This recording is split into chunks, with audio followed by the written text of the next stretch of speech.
Hello, friends. Good afternoon, everybody. Welcome to Coffee Break. This is Dr. MIchele Lignay. I missed seeing you. I took a break, sorry, without notice for 1 week. But this afternoon, I know it's going to be a very interesting conversation for many of us. It's still March, it's still Women's Month, and I really was reflecting yesterday what could be a very suitable topic. So I really thought of this women and career because we know that pag-usapang career, parang tayong mga women, mothers, para tayo laging, parang meron tayong concerns. We're like treading on difficult waters because at a certain point, our issues is that, do I choose home? Do I choose raising my kids? Do I just stop work altogether and attend to my family? So, yan ang maganda nating pag-usapan. We have to look into ourselves as a woman and how can we actually still have a career of our own. Either it's a mission life, it's a profession, or to be someone who's keeping a career despite having a family. So for those of you who are here, do you believe that we can have both? Naniniwala ba kayo that we can have a good career and we can still have a good family? Because I think we are already at that stage that women, we are at that generation na hindi na natin madi-discount yung career path nating mga babae. 'Di ba? Parang all of us, most of us, 'di ba? Yan, Vim, we can do both. You agree with me that we can actually do a lot. It just might not be the formula that we are programmed, 'di ba? So I would like to share with you, meron lang thought in my head. I would like to ask you, nahirapan ka ba in being your own person and keeping your career? Yan. I would like to start off. Was there able a time in your life that you find that tuloy ko ba itong trabahong to or should I stay home? So that you are in the middle of a dilemma if you're going to still pursue your career, kung ano man yung pangarap mong maging nung maliit ka, and your work maybe hinder, or your family life, or you being a woman hindered you from having that, because we have to reflect about our circumstances. 'Di ba? Kasi meron iba-iba tayong circumstances sa buhay at marami na rin naman tayong makikitang mga models ng mga women, ordinary women who have led extraordinary lives. Despite that they kept the family, they were still able to raise themselves up, and they were able to build a career of their own. So am I make sense what I'm saying here? So here, I would like us to look into women's career, because I would like you to realize that we women really can. We really can.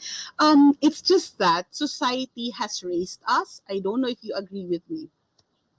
Marami sa atin lumaki sa society, lumaki tayo dun sa mindset na, well, for some reason, ako hindi, pero I think the generations before us, some pinigilan ng families na magtrabaho kasi mag-aasawa naman daw. So they're not really encouraged to get a career. And alam ko, dati, nung mas madali yung buhay, women usually stay home to attend to the kids, even though they graduate from college, even though that they fulfill they are degree holders, they still give up their work for their kids. And that is very noble. Walang masama doon. Walang masama. Let's just align that now. Because of realities, financial realities, women actually needs to go to work. Yun yung nangyari in history. Because of the Industrial Revolution, kaya kailangan magtrabaho yung mga babae. Kasi parang financially, well, only some can afford to really, okay, we're gonna magtrabaho, you stay home, I'll give you shopping money, I'll feed you well, I give you your own car, but you take care of the kids. I think it's not a common fare now, but there are some na ganyan. They're very blessed. You are very blessed if you are one. And also, that's why we have to realize that we have to look into our our own image and the issues that we have of women. 'Di ba? Tingnan natin ano ba yung mga tingin natin sa babae. Kasi earlier, di ba, ito yung mga nasa bahay lang, dapat priority mo yung family mo. I think many of you would agree. I heard this from friends na para bang kasalanan mo pag yung anak mo madungis, pag kasalanan mo yung anak mo kahit na hindi naman ikaw yung totally in charge, but it's the women's fault if the kids are not attended to, di ba? So, di ba meron parang, ano ba yan? Hindi ba yung inaasikaso ng nanay? And I think it's really a big pressure on our part. Kasi parang wala naman tayong narinig na ano ba yan? But yung bata parang hindi man lang nag-aral, hindi ba inisikaso tinuruan ng father niya, ng tatay niya? Parang wala naman yata tayong narinig ng ganon. It's always the mother who's to blame because that's our cultural and that's the society's way of looking at things. But I would like you to invite you to look into the concept that we can keep a family and we can keep a career. For those of you who are single, it's possible. Kasi alam nyo, maraming single, ayaw mag-asawa kasi their career is very important for them. Marami rin naman na ayaw magkaanak because they feel maiiwanan. Yun, hanggang ngayon, maraming nangyayaring ganito. They feel that their career would be disrupting their growth, their career path. So, tingnan natin, 'di ba? Parang ako yung nagsusustain sa family, so kailangan kong magtrabaho. So kaya yung ibang single ayaw mag-asawa. I don't know, friends. Maybe you can share with me for those of you who are here, baka meron kayong mga ganyang realities and realization. I would like you to look into that because it's very critical. If we look into it, kanina, may tinanong ako na friend. Sabi ko, anong work ni sis? Ganyan. Ang sabi niya, ay plain housewife lang. I hope you don't mind, but I really don't like people, the society calling housewife plain housewives. I don't like the term housewife because I'd rather us use homemaker. You are building a home. You agree with me? Another is, I hope that if you are working from home, you're not necessarily a housewife, sana hindi rin natin gamitin na anong trabaho mo at ang sasabihin mo, hindi, sa bahay lang ako. Because yung sa bahay lang as a housewife, didn't you realize the gravity of the workload that you have? Sabi nga, you are 24 hours on duty. So, I really honor you. So, I hope that we can actually, meron yung terms dyan, either you are a homemaker or a home manager. Totoo naman ikaw yung taga-manage ng bahay. Pag hindi mo na-manage yung maayos yung finances, pag hindi mo naayos yung ulam, sorry, pare-pareho kayong magbubukas ng dilata. Diba? I know you understand what I'm saying. So I would really invite you. Let us look at women who stay at home differently and look at them not as plain housewife. Don't call them as only housewife lang. And let's not call them sa bahay lang. So, because we women have a lot of concerns. It's part of so many things that happen. But actually, if you look at it, this is a society issue, but it actually, pag sa mga babaeng nakakausap ko, marami dito nag-stick na sa kanila, kaya hanggang ngayon nagiging struggle.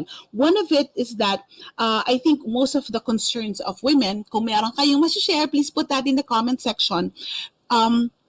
Of course, unang-unang madalas na concern why women have conflict with their career is the concern of childcare. Aalagaan ko ba yung anak ko? Late na ako nakakauwi sa bahay. Hindi ko na sila nakikita. So, kailangan ko bang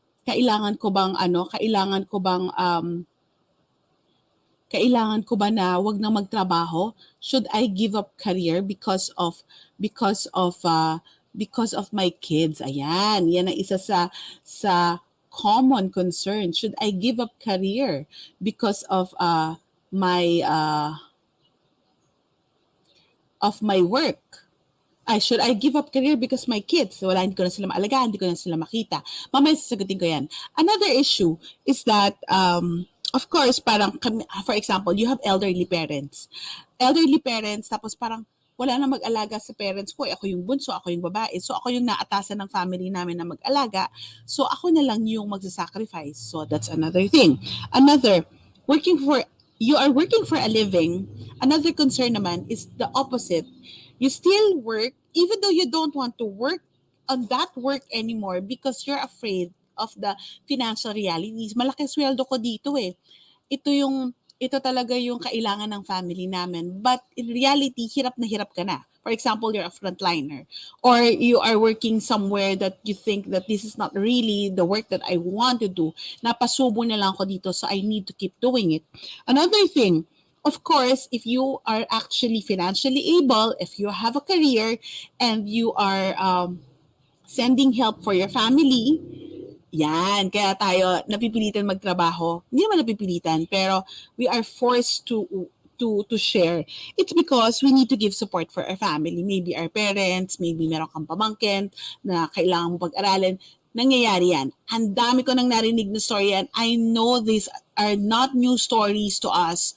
They are realities. Another, okay, but at a certain point, women like my age, women like you, who are at my age, maybe if you're at 40s, the issue of midlife comes kasi marami na rin people my age nagkakaroon ng work dissatisfaction. Okay, high-paying career ko, okay, ang ganda ng ginagawa ko.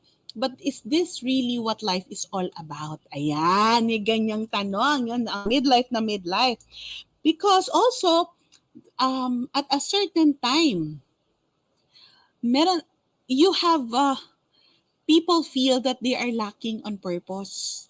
Parang ito na lang ba yun? Ito na lang ba yung work? Na parang nung bata ka, when we were younger, we dreamed of a career, we dreamed of doing something this big, only to realize na, oh, ito na pala yun, but how come I still feel empty? That happens. That happens to many women. I would like us just to reflect on the packaging of career for us women. It can actually be different areas. Am I still talking with some friends here? Yeah, we're quite few, but I know that people now are back to the office. I know also some are back to the office, some are very busy, some are actually on the road now, but I know that you can still do team replay. So if you're replaying this, please just put there in the comment your team replaying. But if you're live, please let's just engage with each other so I can answer your questions regarding career and women. If you have, please put that in the chat. So women and career, actually, I divide it into two things. When we reflect about women and career, one is that we can look at it as a vocation, and the other is that we can look at it as a profession. Yan, di ba? So when we say vocation, really, when you say vocation, we are not really paid. Pag sinabi nating bokasyon, 'di ba? It's actually a life mission that you are called here. It's actually connecting ourselves to something beyond us, to something, Lord, anong gusto mong gawin ko? It's connecting ourselves to the purpose that God has created for us. But in all honesty, our careers can be considered a vocation. It's we can actually consider that na pwede nating maging vocation ang ating career. Yun eh. Vocation does not mean religious vocation. But if we put spirituality in our work itself can actually be vocations. So if you see, is being a homemaker, I would like to ask you, is being a homemaker for women, is it a vocation? Sa tingin nyo?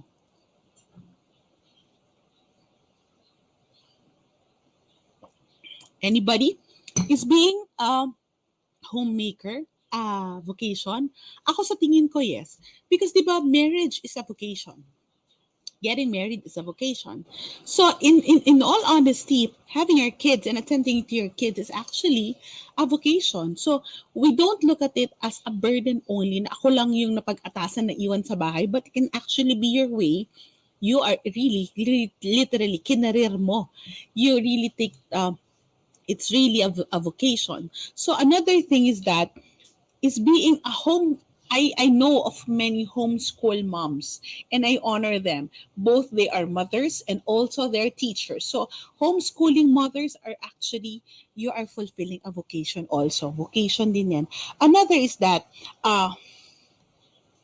you can actually have a career as a homemaker, that's your career, as a homeschooler, at isa kong nakita ko, di ba meron mga tinatawag na, oh, okay, you have this side hustle or side business. So, if for example, some moms, ang mga nanay, alam nyo, at ang mga babae, magaling rumakit. Diba? I know of someone, she is, she's single, she's an older single woman pero may career pa rin siya. She works virtually for a client, for some clients in the UK while she's taking care of her aging parents here locally. So, 'di ba? Pwede ba 'yon? Yes, because you still have your own source of income. You have your own career that you can call your own while you're doing something to take care of your family. That's really a career, right? That's a vocation.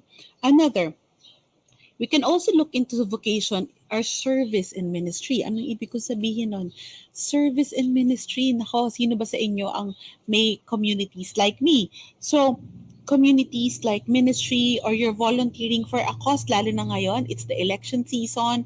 I don't know with you, pero some are actually volunteering sa mga civic groups sa parishes who are conducting voters education or kung ano man yung cause na gusto mo, we volunteer. We volunteer because we know that we can help.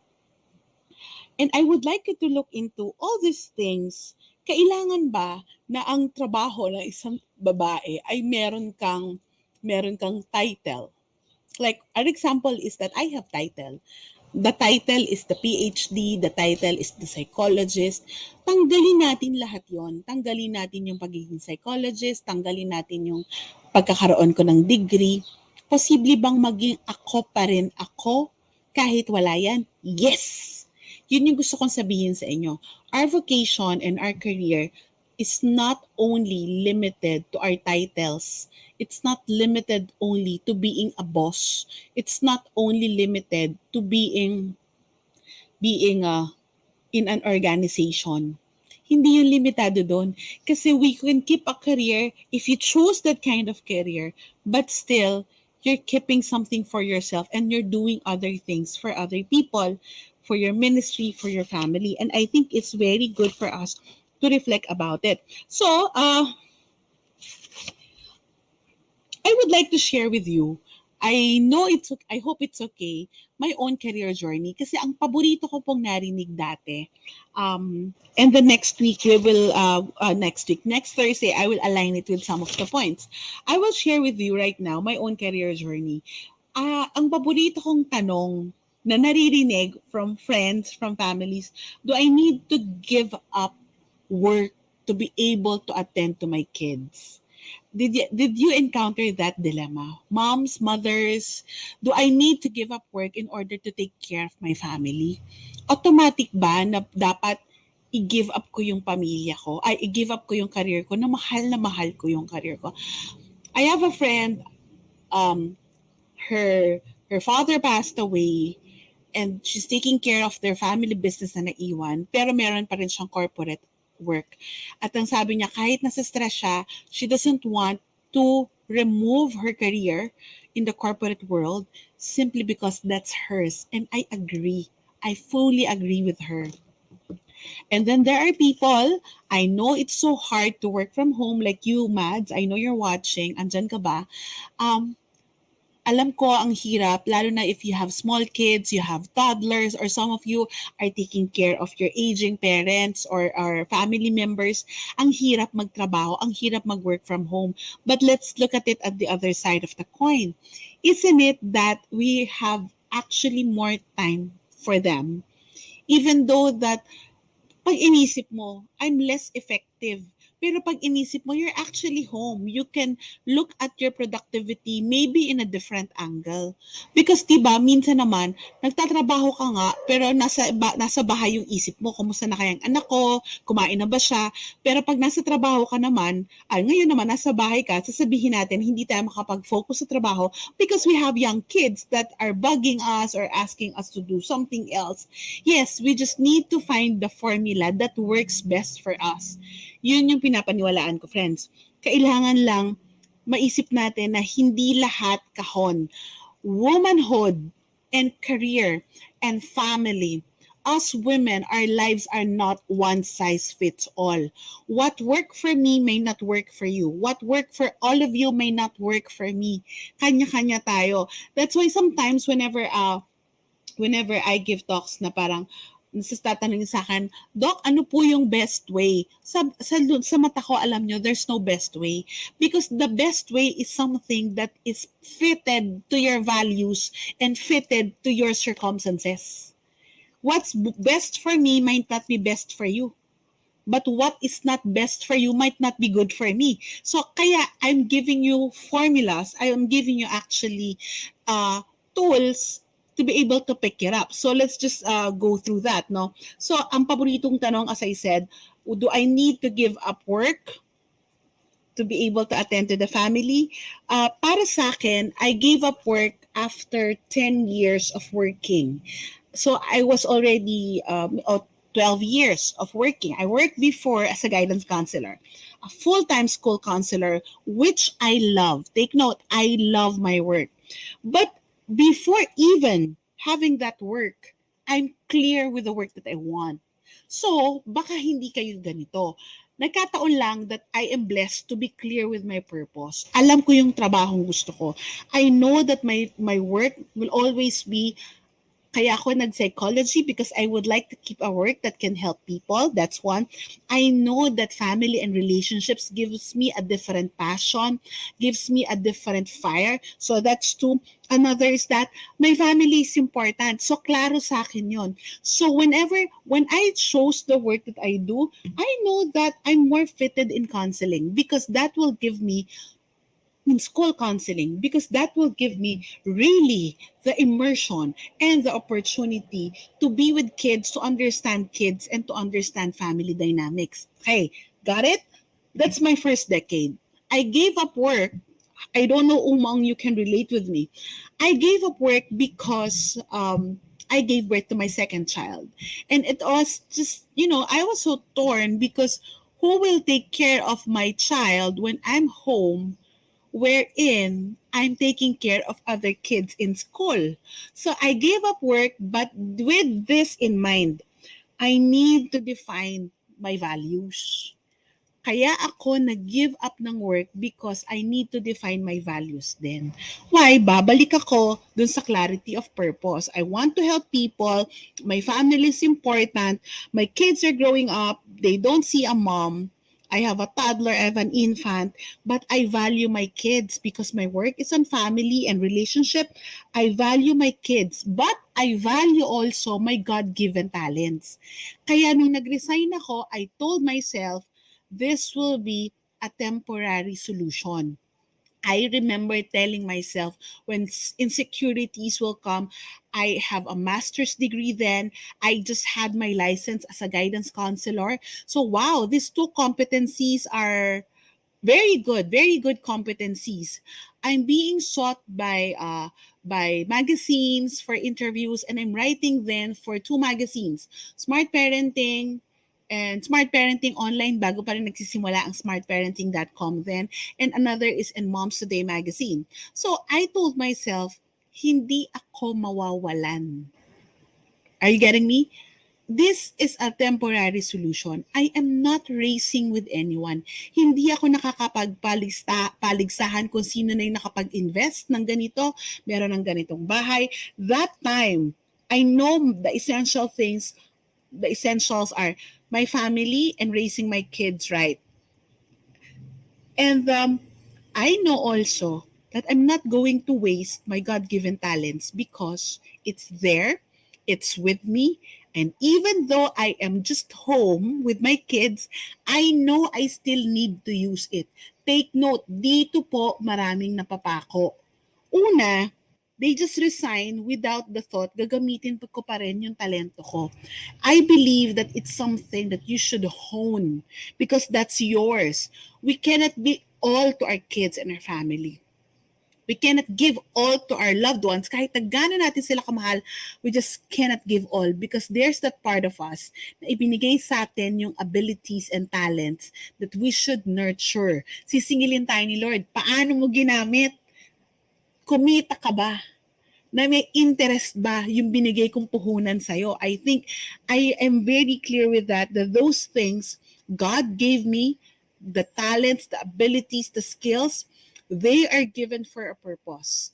And I know it may not have the right platform then, but eventually it will all make sense. I keep telling myself that. So how long did I stay to be a full-time mom? It's a semi-full-time mom thing.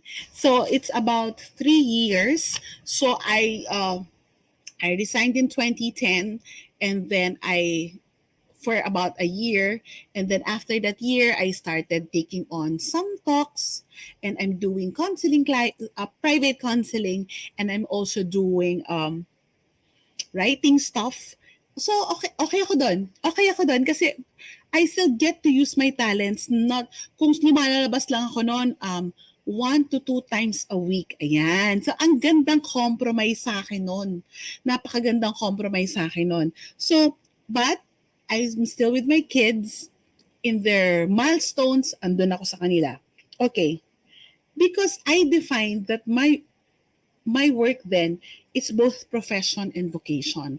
Financial realities, thank God, my husband has a full-time job. So, I will be honest with you, kailangan magtipid. Kasi mahal ang dalawang bata. Diba? Kailangan mag-side hustle. So, I have a side business. I do my own side professional stuff. And I know that it needs to be done. Darating yung araw na magbabago rin yung kalakaran, and yes, but that one kept me going. And the thing is, so there's clarity of purpose, and then I define my essential, and I know that my profession as a psychologist is both as a profession and a vocation at the same time. So having said that, madali ba siya? Hindi. Actually, hindi siya madali. Pero it was clear to me what are my values. It was clear to me what are my essential. Somebody here is sharing, Lucille is sharing, I gave up work after 11 years, but I wanted to focus on my daughter when she needed me the most, 10 years. Now I get to explore other opportunities, especially with setups now. Yes, agree. And other skills that I can focus and try for myself. I take things as they flow for me, one at a time. Perfect. That's exactly what I did. If you are in that position that you would like to give up your work so you can be with your kids, ask yourself, if my children or if the mom that I'm taking care of will no longer need me, take note, will no longer need me, maybe they would leave, they would have a life of their own, who will I be? Women, friends, you're my friends here in Coffee Break. I would like really to challenge you to look into that because that's the clincher.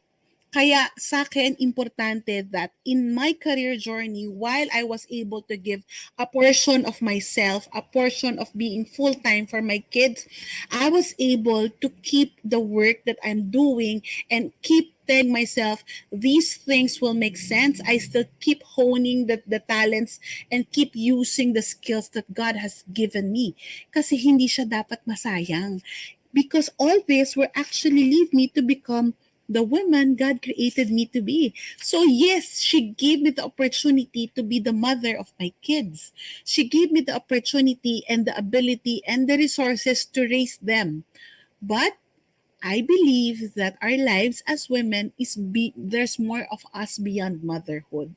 Kaya for me, do I encourage women, mothers to have work? Yes, even if it's just working on your passion project, even if it's just a small side hustle, even if it means that you're working from home, you have work from home opportunities. I have friends na may virtual work. Do something for yourself. That when your kids no longer need you, you will thank yourself for using the talents God give you. And you will tell the Lord, Lord, salamat, nahanap ko yung sarili ko dito.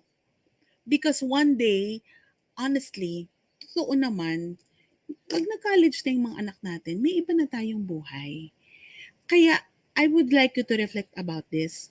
And in all honesty, I've seen a lot of women, it was a struggle for them to let go when their kids are in college because they feel that their purpose is being mothers to their kids, and that's good. But when the kids are already in college, they cannot find themselves outside motherhood, outside mothering.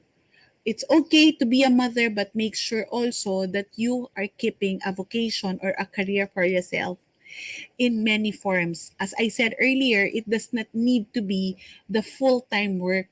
It does not need to be your career, does not need to be a career that you have the title and the position.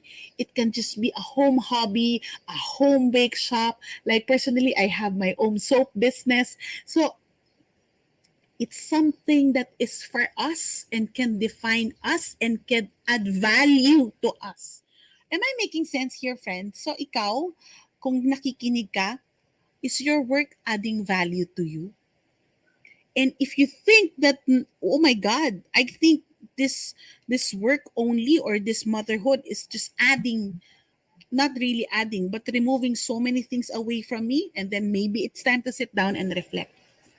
And that's what coffee break is for today, friends. So, what are your big takeaways? Please put that in the comment, put that in the chat. Hindi kayo madaldal ngayon. Sana na pag-iisip ko kayo. Pero really, we can have both. I agree, we can have both. There's a quote that I put in my book, The Beauty of 40. It said, we can have it all, not just all at the same time. I really said that because I know that, oh, okay, I can have a good career, but it doesn't mean that I can have it while raising my kids when they're little. So, kanya-kanya lang tayo ng oras, di ba? I can have it all, not all at the same time. I will have it all, but one at a time, right? Can you say that with me? We can do it. I can have it all, not all, but not all at the same time. Hindi sabay-sabay, mahina kalaban. Kasi pag nagsabay-sabay natin dyan, something's gonna give. And what gives is our, maybe our relationship, maybe our health, our sickness. Kaya friends, pag-isipan yung mabuti yan. There are things that we should reflect about in keeping a career, in having a career. I am pro-career, but I'm pro-family. So tingnan natin, pwede bang balansehin yan? Yes. So tingnan natin next week ano yung mga kailangan nating malaman. So if you have questions about this topic, please put that in the comment section. I'll be more than happy to see you next Thursday in the continuation of this topic, women and career. I hope that this is helpful for you. Kung meron sa inyong nagde-discern, please shoot me an email on what you would like to ask. But friends, never lose your sense of vocation. Never just let the talents that God gave you sleep because you are worth. We have to work on being the women that God created us to be. I hope that this episode has helped you. Please send some love to Coffee Break by sharing this live stream. You can also connect with me through this Facebook page or in YouTube, or you can follow this podcast in Spotify. And more importantly, if you think that Coffee Break has blessed you, you can also share with me your blessings by sending stars there available. And you can also send us Gcash. We'll be sending you the details, or you can actually watch the video before this episode to see the Gcash QR code. And more importantly, I hope to see you on Thursday. I hope you take care of yourself because it's important for us to be well so that we can take care of our families and career best. Magandang hapon. God bless everyone. This is Dr. MIchele for Coffee Break.